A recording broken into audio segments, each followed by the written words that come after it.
Hi అండి, అందరికీ నమస్తే. ఇక్కడ వచ్చేసి మామిడి పండ్లండి. ఇది వచ్చేసి ఆ, బంగినపల్లికాయ. రాజుల్లో మహారాజు కాయ ఏదంటే మన బంగినపల్లి మామిడికాయ అండి. ఇది వచ్చేసి చెరుకు రసం అన్నమాట. ఇది ఎక్కువ పీచు ఎక్కువ ఉంటుంది అన్నమాట ఇందులో. ఇంకా మనము ఈ రసం ఎక్కువ ఉంటుంది అన్నమాట. పంచదార కలిపి చెరుకు రసాలు ఉన్నాయి. అయితే ఇది చెరుకు రసం అన్నమాట. ఆకారం కూడా మనం గుర్తుపట్టవచ్చు.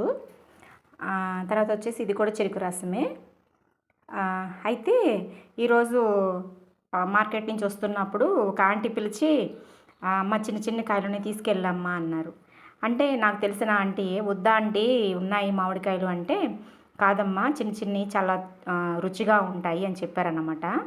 నిజంగా వాస్తవం నాకు ఈ కాయలు చూడంలోనే నాకు ఈ కాయలు టేస్ట్ తెలుసు కాబట్టి ఇంకా సరే ఇవ్వండి ఆంటీ అని చెప్పి తీసుకున్నాను. అంటే చాలామంది పెద్ద పెద్ద కాయలు తీసుకుంటే నేను మామిడికాయల టేస్ట్ ఉంటుందని కాదు, కానీ చిన్న పండ్లైనా కూడా ఇవి స్వర్ణ రేఖ అంటారన్నమాట. మామిడికాయలకు కూడా పేర్లు ఉంటాయండి. చాలా రకాలు ఉంటాయన్నమాట. వాటి పేర్లు కూడా చాలా డిఫరెన్స్గా ఉంటాయి. కాబట్టి చిన్నప్పుడు మా అమ్మగారు తీసుకొచ్చేవారు అన్నమాట. మా అమ్మగారు పెద్ద పెద్ద కాయలు తీసుకొచ్చేవారు. మల్గోబా అని చెప్పనని పెద్ద కాయ ఉంటుంది అన్నమాట. దాదాపు ఒక ఒక కొబ్బరి బోండా సైజు ఉంటుంది అన్నమాట. అంత కాయలు ఉంటాయి మామిడికాయల్లో. ఇలా చిన్న చిన్న కాయలు కూడా ఉంటాయి, కానీ ఇవి కూడా టేస్ట్ చాలా బాగుంటాయి.